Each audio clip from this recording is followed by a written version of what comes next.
Well, to get the starter capital out there, $1 billion on a project that I don't think it actually takes $10 billion to build it. They're saying all the way up to 25 or 30. Let's dial that down a ways.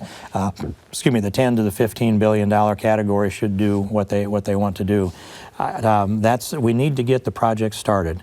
And there are people there that don't want to build the wall. So they're trying to pull the funding back and deny that. I say instead, we've decided we're going to build it. Let's get it built.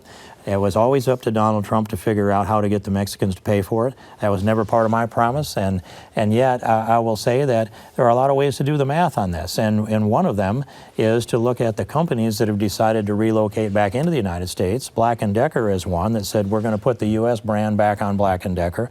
What about 1,000 jobs for Ford Motor Company came back to the United States? There are a number of those other narratives. I can't quote all of them, but each one of those stimulate our economy.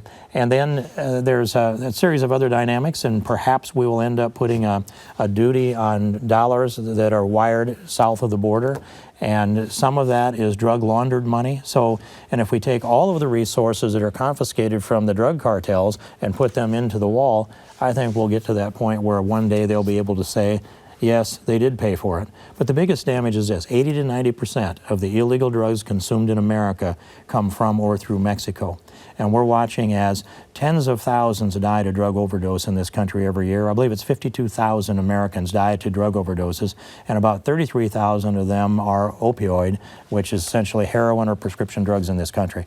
So there's a lot of ways to measure it. Eventually it'll pay for itself.